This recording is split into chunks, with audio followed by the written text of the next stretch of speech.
Welcome to Bitwords Learning. Hello everyone and welcome to today's session of Data Structure BCS 301. And in this part of Unit 1 Arrays and Linked List, we are going to learn operation on linked list like we have already covered insertion, deletion and traversal. And from here we'll learn polynomial representation and operations on single and two variable polynomials. Let's get started. जैसा हमें पता ही भाई ऐसा कुछ polynomial दिखता है 6x³ + 4x² + 5x + 3 ऐसा ही कुछ होता है। तो लिंक लिस्ट में ऐसा कैसे इम्प्लीमेंट कर सकते हैं यार, क्या ऐसे ही कुछ भी लोग कह देते हैं। चलो और देखते हैं। अगर इसको हम देखें तो एक पॉलिनोमियल एक जो सिंपल सा है, इसके पास क्या है, एक एक्स वेरिएबल है, उसकी पावर है, कोफिशिएंट हो गया और ये एक्स हो गया, इतने ही टर्म्स है ना। और ये कनेक्टेड है इस फोर से, इस वाले पार्ट से, इसके पास वही एक्स की पावर है और एक्स का कोफिशिएंट कितना है, वही सेम एक्स की पावर कितनी है और कोफिशिएंट कितना है। कुछ कॉमन लग रहा है तो हमने सिंपल सा एक नोट बना दिया जिसमें कोफिशिएंट होगा और वेरिएबल जो होगा उसकी पावर कितनी होगी और अगला टर्म क्या होगा। बस सिंपल सा ये कॉन्सेप्ट कर दिया। This makes it easy to add और multiply polynomials dynamically, no fix size arrays. ठीक है, इंसर्शन डिलीशन इजीली कर सकते हैं, हैंडल स्पार्स पॉलिनोमियल्स एफिशिएंटली। ठीक है, देखते हैं कैसे करते हैं। स्ट्रक्चर है ये नोड का, कोफिशिएंट हमने बता दिया, पावर क्या होगा और नेक्स्ट टर्म जो होगा वो कहाँ पर होगा। तो जैसे ये था 6x³ + 4x² + 5x + 3। अब जैसे 6x है तो यहाँ पर 6 कर दिया हमने, ये कोफिशिएंट हो गया। अगर माइनस करो तो -6 भी स्टोर कर सकते हैं, तो इंट है, स्टोर कर ही सकता है साइन वाला साइन डेटा। और मेरी पावर हो गई 3। इस तरह से हमने कनेक्ट कर दिया, एक सिंपल लिंक लिस्ट व्यू मिल ही रहा होगा आपको। तो एल्गोरिथम क्या है क्रिएट करने का, इनिशियलाइज कर दो हेड को नल है और हर टर्म के लिए एक क्रिएट न्यू नोड करो जो जिसमें पास होगा कोफिशिएंट और पावर, किसका, हर वेरिएबल हर नोड का हमारे पास कोफिशिएंट कितना है और पावर क्या है। ठीक है, और insert at end of list, और लिस्ट जहाँ पर ख़त्म हो रही हो लास्ट में जाकर इसको इंसर्ट कर देना। तो पहले इस जैसे 6 और 3 पास किया तो 6x³ मिल गया, फिर मैंने 4 2 पास किया तो 4x² मिल गया, वही लास्ट में जाके इंसर्शन होता रहेगा। 5 1 किया तो 5x मिल गया, 3 0 किया तो सिर्फ 3 वेरिएबल है वो इंसर्ट हो गया। तो जब ऐसे ही मैं रिपीट करना है जब तक सारे टर्म इंसर्ट ना हो जाए। ये सिंपल सा एक पॉलिनोमियल हमने क्रिएट कर दिया है। देख लेते हैं पॉलिनोमियल्स ऐड कैसे करते हैं। Add terms with same powers by adding there coefficients. ठीक है, तो हमें बस इतना सिंपल सा याद रखना भाई, भाई जिनकी भाई पावर वाली वेरिएबल मैच करी x³ है उन सभी के कोफिशिएंट्स को ऐड कर देना। बस जैसे 6x³ था और 3x³ था, इन दोनों को ऐड कर दिया, 9x³ बन गया। 4x² था, इसके साथ और कुछ नहीं तो ऐसे ही रहा। 2x था, इधर भी 2x था तो ये बन गया 4x। इधर y 1 था और ये 5 था तो ये मिलके बन गया 6। सिंपल एडिशन हो गया, समझ में आ गया। अब इसको इम्प्लीमेंट कैसे करते हैं उसके एल्गोरिथम देख लेते हैं। Start with pointer P1 and P2, वही इसको P1 P2 मान लिया, इनके पॉइंटर्स हो गए। वर्ल्ड बोथ नॉट नल, तो जब तक मैं दोनों के एंड में पहुंच नहीं जाता तब तक मुझे कुछ करना है। अच्छा, अगर P1 की पावर इक्वल्स टू P2 की पावर, वही दोनों की पावर अगर मैच इक्वल है तो सम कोफिशिएंट हो जाएगा P1 का कोफिशिएंट और P2 का कोफिशिएंट। अभी इस नोट पर हूँ, इसका कोफिशिएंट और इसका कोफिशिएंट ऐड करके एक सम वेरिएबल में स्टोर कर लिया। ठीक है, और ऐड एक फंक्शन होता है, उससे हमने सम कोफिशिएंट विद पावर इसको रिजल्ट में डाल दिया। ये सेम टू सेम यही फंक्शन है जो यहाँ पर हमने न्यू नोड क्रिएट कर रहे हैं। ठीक है, ये रिजल्ट जो हमारा एक रिजल्ट लिंक लिस्ट होगा उस ऐड हो जाएगा। और ठीक है, उसके लिए हम इम्प्लीमेंट कर देंगे और दोनों पॉइंटर्स को फिर आगे बढ़ा दो। ये इसका काम बन गया, इसको 4x² पे डाल दो, आगे बढ़ गया, और इस पर था ये 2x पर आ गया। ये देखा, अगर पावर इक्वल है तो बस ये ऐड कर देना है। अगर पावर इक्वल नहीं है तो दो चीज़ें हो सकती हैं, एक बड़ा होगा एक छोटा होगा। अगर P1 बड़ा हुआ और P2 छोटा हुआ जैसे इस केस में है तो नहीं भाई, कुछ हो ही नहीं सकता, मैच नहीं हो सकता। तो सिंपल ये कर दो, ऐड कर दो P1 के कोफिशिएंट को और P1 की पावर, यानी ये चीज़ जो है 4 और 2 को ऐड फंक्शन में पास कर दो जो एक नया नोड बनाएगा और हमारे जो रिजल्ट वाला लिंक लिस्ट है उसके लास्ट में जाके इसको ऐड कर देगा।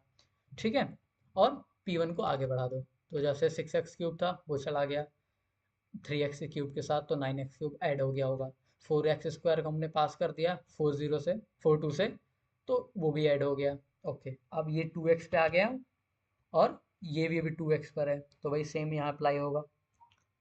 दोनों की पावर वही सेम है, दोनों के कोफिशिएंट्स को ऐड करो, सम कोफिशिएंट यानी वही सम कोफिशिएंट हो गया, उसकी जो पावर्स होगी उसका एक नया नोड बना के रिजल्ट वाला जो हमारा लिस्ट होगा उसमें ऐड कर दो और दोनों पॉइंटर्स को आगे बढ़ा दो।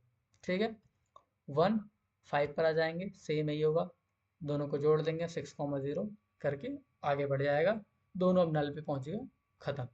एक और यहाँ कंडीशन ये थी, अगर P1 की पावर वही, अगर ये छोटी हो गई और दूसरी वाली बड़ी हो गई, तो बस ये कर देना है, दूसरे वाले का जो कोफिशिएंट है और उसकी पावर जो है उसको पास कर देना है, कि जैसे अगर यहाँ 2x की पावर 4 रहा होता तो 4 तो मैच ही नहीं करता, तो उसको पास कर दो, बस इतना सिंपल सा कॉन्सेप्ट है। और बाकी वही, अगर कुछ रह गए तो वही एक एक करके अपेंड करते रहो, इसको रिपीट करते रहो जब तक सारे खत्म ना हो जाए। अगर सब्ट्रैक्शन करना होगा सेम कॉन्सेप्ट यूज करना है, बस हम यहाँ ऐड कर रहे थे, सम कोफिशिएंट यहाँ प्लस की जगह पर माइनस कर देना है, और अगर P2 में पास कर रहे हैं तो P2 का कोफिशिएंट वही माइनस वेरिएबल, वही हमने जैसा माइनस पास कर देना साइन, बस और कुछ नहीं करना, सेम ही कॉन्सेप्ट रहेगा, ताकि इस समय उसका हम नेगेटिव वैल्यू यहाँ माइनस लगा देंगे तो ये सारी वैल्यू माइनस की हो जाएंगी, ऐसा ही कॉन्सेप्ट यूज़ करना है बस उसमें, सेम काम इसी फंक्शन से काम बन जाएगा सब्ट्रैक्शन का भी। मल्टीप्लिकेशन पे आते हैं, मल्टीप्लिकेशन में क्या होता है, each term of first polynomial multiply with each term of second, यानी इसका हर इस जो टर्म होगा इसका उसके सभी एक टर्म से एक एक करके मल्टीप्लाई करना है, ऐसा ही कुछ होता है, उनको मल्टीप्लाई कर दो और अगर कुछ कॉमन मिल रहा हो तो बना दो। 2x² था, x से मल्टीप्लाई बन गया 2x³, ठीक है, 2x² था उसको 2 से मल्टीप्लाई करते हुए बन गया 4x², ठीक है। अब 3x से मल्टीप्लाई करता हूँ, 3x को x से मल्टीप्लाई करें तो बन जाएगा 3x², ये रहा, 3x को 2 से मल्टीप्लाई कर दूंगा तो बन जाएगा 6x, ठीक है। 1 को x से मल्टीप्लाई कर दूंगा तो बन जाएगा 1x, 1 को 2 से मल्टीप्लाई कर दूंगा तो 2x, क्लियर है। 2x³ कोई मिलता जुलता नहीं है, ऐसे ही रह आ गया यहाँ पर, ठीक है।